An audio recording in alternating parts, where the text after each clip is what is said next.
Abdul Muthalib, aku hanya penuh harap dengan menamakan cucuku dengan nama Muhammad di hari ke-7 ini, an yuhmada, supaya ini Muhammad disebut-sebut, dipuji-puji, diagung-agungkan fis sama'i wal ardi, oleh penghuni langit juga penghuni bumi. Alhamdulillah. Maka terbukti sampai sekarang nama Nabi Yuna Muhammad Sallallahu Alaihi Wasallam sampai sekarang masih disebut. Kalau nama Muhammad Sallallahu Alaihi Wasallam sudah tidak lagi disebut, maka sudah tidak ada lagi kehidupan. Mulai dari kita sholat nyebut nama Asma Muhammad, kita berdoa kalau nggak nyebut nama Nabi Muhammad, maka doa itu ngambang bainas sama'i wal ardi, nggak nyampe ke langit, juga nggak diijabah kepada orang yang berdoa. Itu makalah yang disampaikan oleh Umar bin Khattab. Kalau kita berdoa nggak menyeru, nggak mengajak, nggak menyebut nama Nabi Muhammad Sallallahu Alaihi Wasallam, maka doa kita tidak akan diijabah. Na'udzubillah. Maka alhamdulillah kita diberikan kekuatan iman wal Islam untuk memperingati hari kelahiran Nabi Yuna Muhammad Sallallahu Alaihi Wasallam.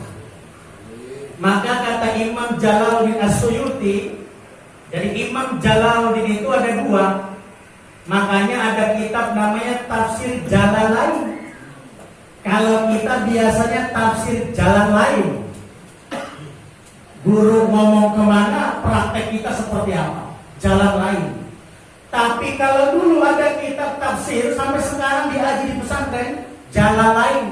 Pertama Jalal bin Mahalli, dua Jalal As-Suyuti. As-Suyuti makamnya di mana? Di Mesir. Lahir di Asyut, bagian selatan kota Mesir.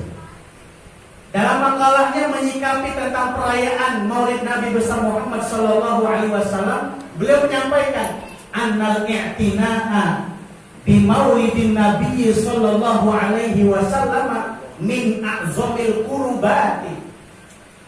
Kata Jalal As-Suyuti bahwa peringatan perayaan Maulid Rasulullah Sallallahu Alaihi Wasallam min a'zamil qurbati, itu termasuk ibadah yang paling besar di sisi Allah Subhanahu wa Ta'ala. Jadi alhamdulillah kita hadir ini, mudah-mudahan pulang membawa berkat juga bawa pahala, amin. Jangan cuma bawa berkat doang, harus ada yang dibawa. Satu pahala, dua ilmu, insya Allah.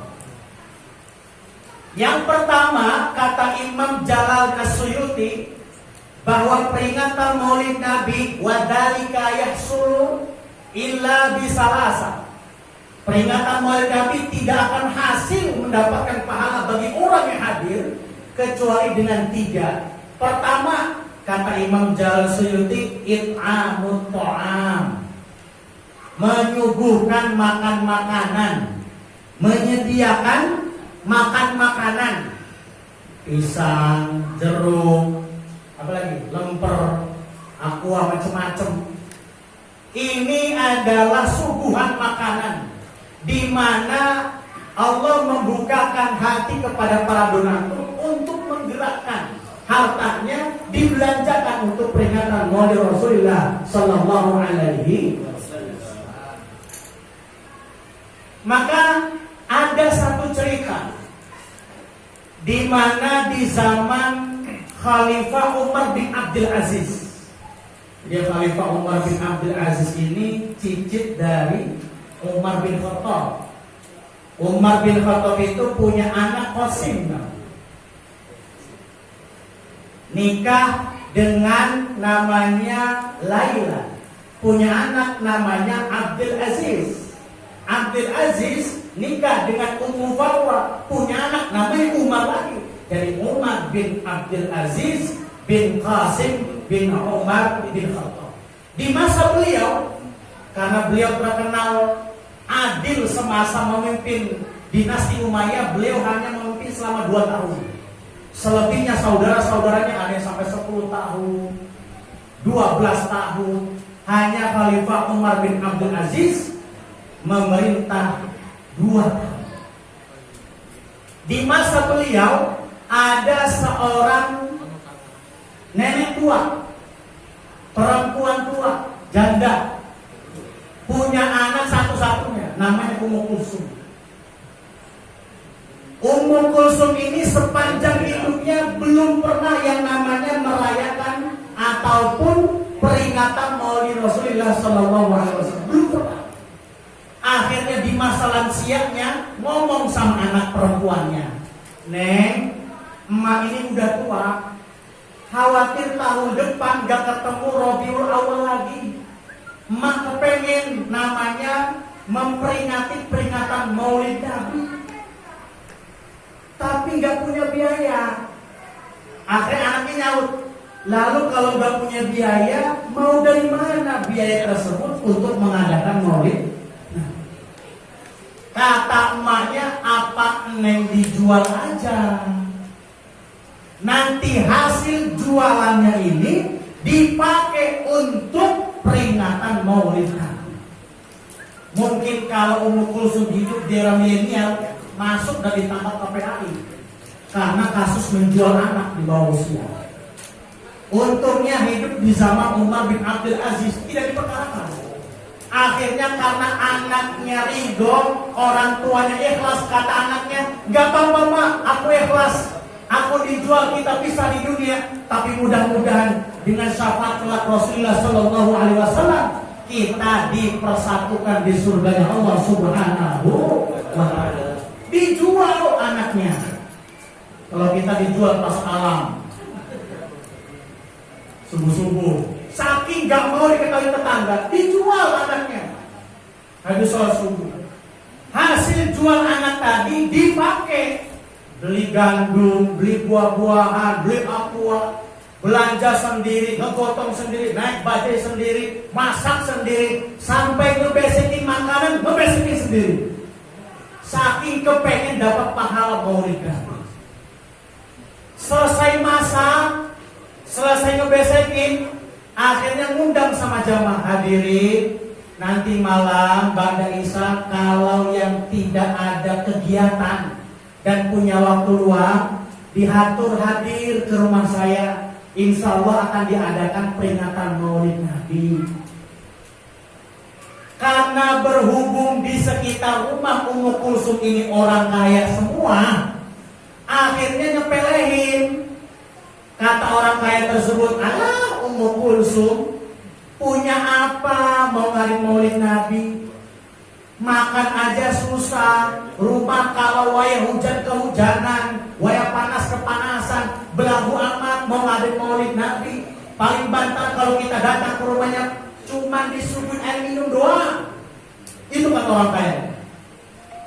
Ditungguin badai Isa, gak ada yang datang.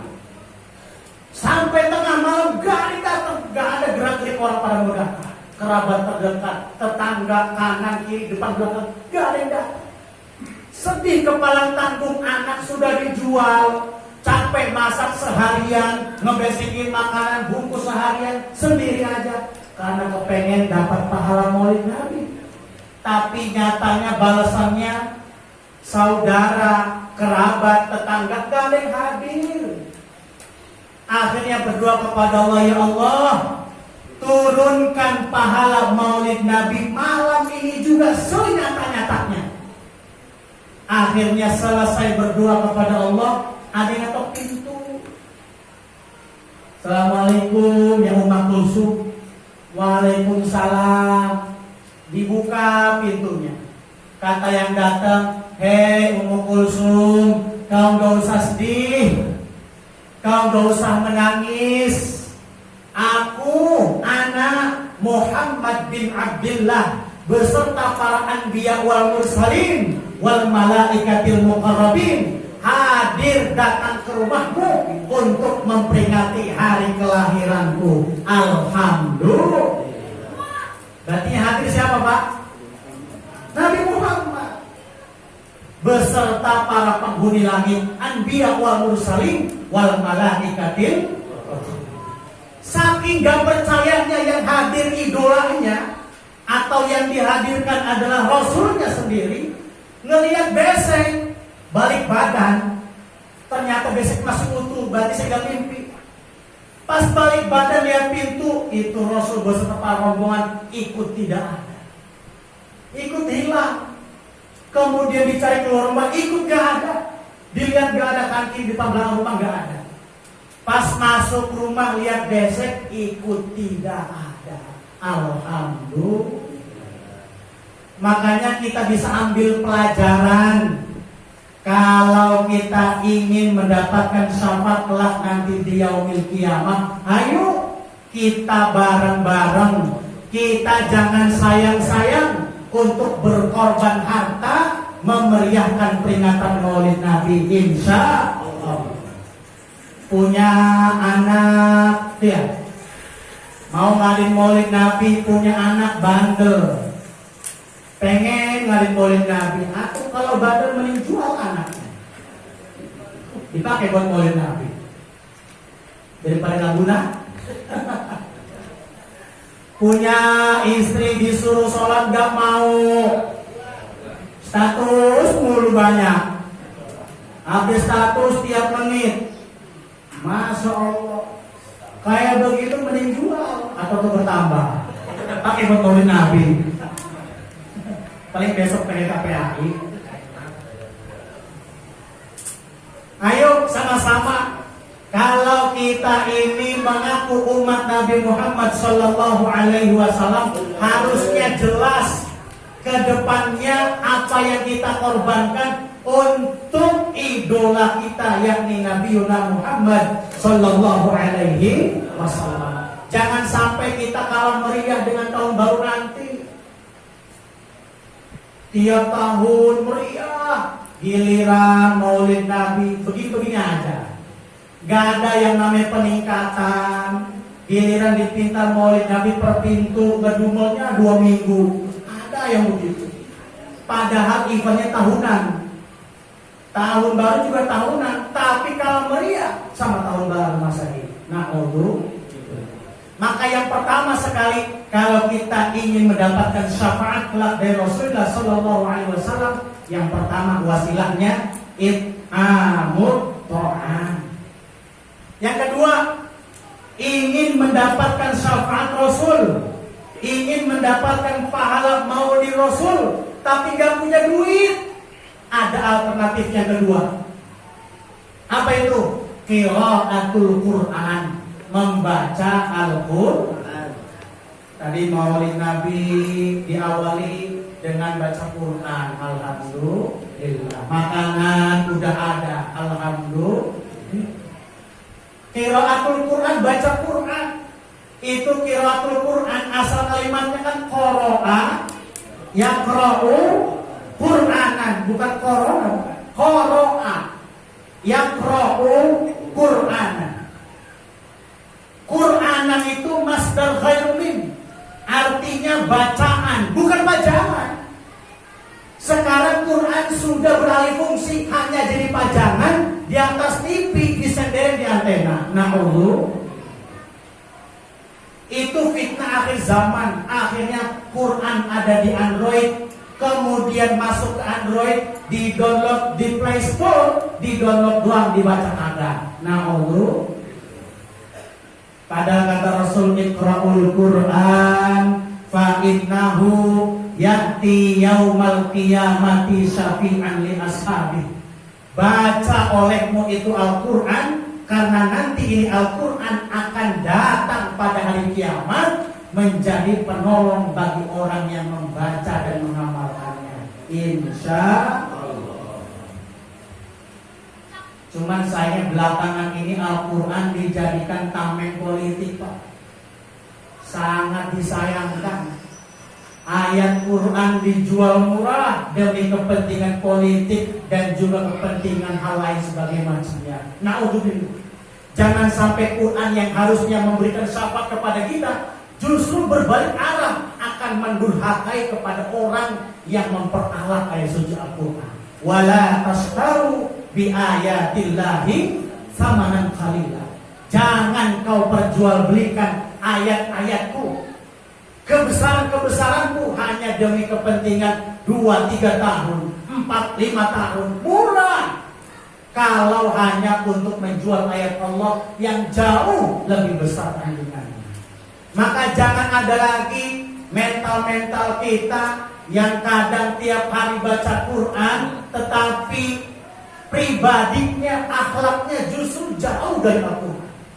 Ini memang sudah prediksi akhir zaman. Nanti di akhir zaman banyak orang yang hafal Quran, tetapi akhlaknya jauh dari Quran. Sekarang banyak Pak rumah tahfiz Quran, rumah hifzul Quran, banyak. Tetapi jarang ada yang mempraktekkan seutuhnya Al-Quran. Bahkan yang memperalat banyak. Cuma untuk apa? Untuk memperalat ataupun membuat keuntungan pribadi dan golongan. Maka ajarkan anak-anak kita, ajarkan kerabat terdekat kita supaya Al-Quran ini dibaca, kemudian meresap ke dalam jiwa dan kita praktekkan dengan anggota badan sesuai tuntunan Al-Quran. Insya Allah. Maka kalimat wahyu yang pertama turun itu Pak adalah Iqra. Iqra itu artinya bacalah. Baca itu berarti baca pikiran kita, baca lingkungan sekitar kita, baca kekurangan kita. Sekarang banyak orang menilai tetapi nggak pernah mau mengoreksi diri. Akhirnya lebih keras keluar daripada keras ke dalam. Ini yang prakteknya salah. Akhirnya ujung-ujungnya dengan membaca Al-Quran, hafiz Quran, tapi juga enggak sedikit orang yang mengkafirkan gara-gara Al-Quran. Maka jargon orang-orang yang mengatasnamakan Quran hadis, sebenarnya mereka sudah jauh dari kategori Quran hadis. Jangan sampai kita merasa orang yang baca Quran paling sering, tapi prakteknya justru jauh dari isi konten Al-Quran itu sendiri. Mudah-mudahan kita semua dijadikan ahlul Quran, mendapatkan syafaat kelak dengan Al-Quran. Amin ya Rabbal. Yang terakhir hadirin, kata Imam Jalal Asyuti, peringatan Maulid Nabi bakal bisa hasil mendapatkan pahala bagi orang yang menghadirinya adalah dengan qira'atu madaihin nabawiyah, dengan membaca puji-pujian kehadirat baginda Rasulullah sallallahu alaihi Muhammadun basyarun wa laisa kal basyari bal huwa yaqutatun wa nasukal ajari. Sama-sama ya Rabbi bil Mustafa balligh maqasidana waghfir lana ma maqam ya wasi'al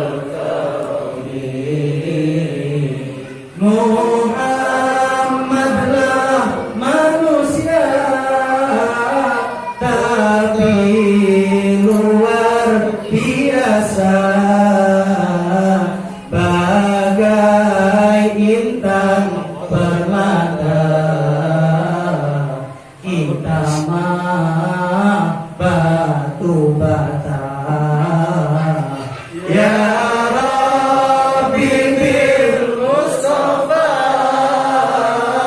balligh maqasidana waghfir lana ma maqam ya wasi'al karami. Muhammadun basyarun, Muhammad itu layaknya seperti kita, manusia biasa. Walaisa kal basyari, tapi kualitasnya beda. Sama manusia kayak kita, cuman kualitasnya saja yang berbeda. Kalau Nabi Muhammad tidurnya dikit, kalau kita dikit-dikit tidur. Nah itu. Nabi Muhammad makannya dikit, kalau kita dikit-dikit. Nah itu di situ aja bedanya. Nabi Muhammad tidur, hatinya melek. Kalau kita, iya dua-duanya merem, bagus nggak korok. Makanya beda kualitas. Bal huwa yaqutatun. Nabi Muhammad yang satu, personnya, individunya satu, tapi nilainya seperti intan mutiara. Dibanding kita yang hadir, mau dikalkulasikan sealam dunia berapa miliar juta orang, gak ada tandingannya. Karena kita nilainya cuman batu bata. Coba batu bata berapa nilainya Pak? Harganya berapa? 1.000. Batu bata merah ya. Kalau hebel 6.000 yang ambang tuh ya. 6.000. Nggak ada harganya, batu bata nggak ada. Itu kita. Ngaku doa umat Nabi Muhammad, ibadah enggak, sholawatan enggak. Ya nggak ada harganya, makin nggak ada. Kayaknya itu mah batu-bata hancuran. Tapi batu bakal ada nilainya. Kalau batu itu disusun, akhirnya ujungnya menjadi sebuah apartemen, istana negara, hotel berbintang 5. Kalau sudah menjadi hotel, kira-kira ada harganya nggak Pak? Ada. Itu yang bertingkat-tingkat, asalnya batu. Maka filosofinya adalah kalau kita pengen ada nilainya di hadapan Allah, harus bersatu. Setuju? Mau apapun partainya, mau apapun baju warna bedanya, beda pilihan nomornya, bersatu harus kita tekankan. Insya beda pilihan, besoknya sikut-sikutan. Imamnya beda, makmumnya beda, nggak mau jamaah katanya. Beda kunut, akhirnya nggak mau sholat. Naudzubillah. Ada orang fanatik. Sekolah kemudian sholat baju partai, coblos nomor sekian. Yang beda pilihan, nggak mau dibilang katanya. Terus bayang-bayang nanti. Naudzubillah. Apapun nomornya, apapun warna belahannya, ayo kita ini dikehendaki oleh Allah berbeda, tapi Allah tidak menghendaki kita bermusuhan. Kita dijadikan oleh Allah dari Sabang sampai Merauke. Apa sama kulitnya Pak? Apa semua sama kulitnya warna putih? Enggak. Semua dari Sabang sampai Merauke apa sama bahasanya? Enggak. Bangsanya banyak, bahasanya ratusan, adatnya puluhan, pulaunya ribuan, dibangun dicakup dalam satu negara. Alhamdulillah Indonesia masih tetap bersatu. Insya Allah. Selagi orang-orangnya, bangsa-bangsanya tidak memperalat agama untuk politik. Maka ayo kita jaga rumah kita, kita jaga tempat tinggal kita. Jangan sampai kalau sudah kayak Suriah kita baru mikir. Saya di Mesir Pak, dari 2009 sampai 2013 ngalamin revolusi. Di tahun 2011 di zaman SBY itu Arab Spring. Mulai dari Afrika Utara, dari Tunisia, Zainal Ali Abidin runtuh karena rakyatnya dihasut. Tunisia hancur, 32 tahun berkuasa gara-gara dihasut rakyatnya. Melipir ke tetangganya, Mesir, Hosni Mubarak, lengser juga, rakyatnya dihasut. Mesir, ke sampingnya lagi, Aljazair, turun juga presidennya. Sampai yang terakhir, Libya, dengan presiden yang bernama Muammar Gaddafi. Juga turut dilengserkan, gara-gara rakyatnya dihasut, diperalat agama untuk tameng politik. Kalau negara kita sudah hancur, nanti kita bakal kangen Pak sama bakso cangkih, batagor Bandung, siomay Bandung, kita bakal kangen begitu. Bakso unyil tuh.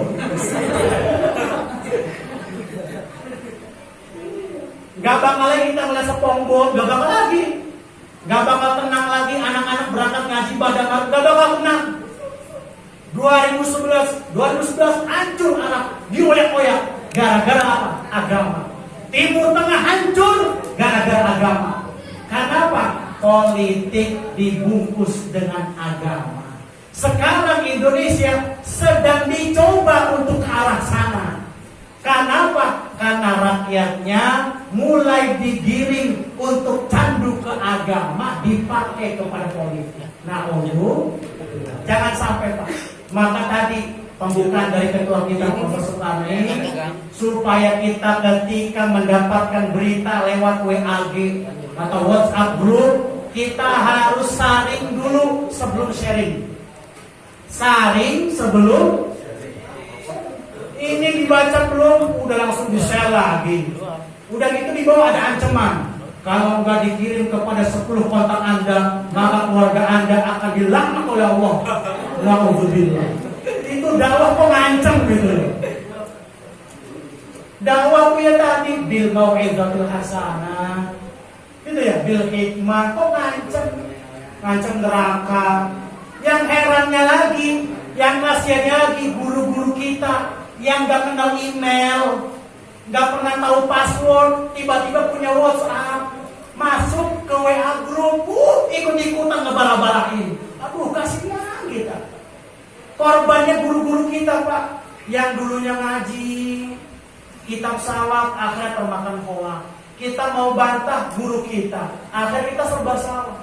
Maka kita selaku anak muda, ayo, kalau dapat berita hoax yang belum tentu itu jelas benar atau salahnya, saring, cari kebenarannya, baru kita share. Kafa bil mar'i ayyukadziba bi kulli ma sami'a.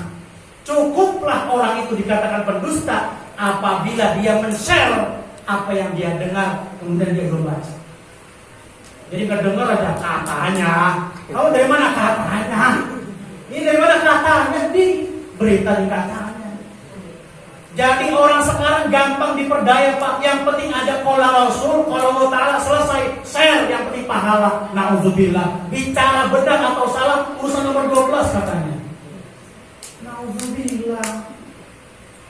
Itu zaman sekarang terbelakang. Harusnya smartphone itu HP pintar. Betul? Handphone pintar. Kok pemiliknya bukan semakin pintar gitu loh? Harusnya itu handphone pintar, pemiliknya semakin pintar, bukan semakin terbelakang. Dapat berita belum dibaca habis, di-share. Mendarah daging, sampai sekarang kebencian mendarah daging, gak pernah selesai-selesai. Nah, ayo kita sadar diri, negara kita ini sedang dalam ancaman. HTI segala macam sudah menggerogoti dari bawah. Banyak aliansi-aliansinya. Di Timur Tengah gak ada yang namanya HTI, Pak. Di Brangus haram gak boleh, karena udah tahu gerak-geriknya.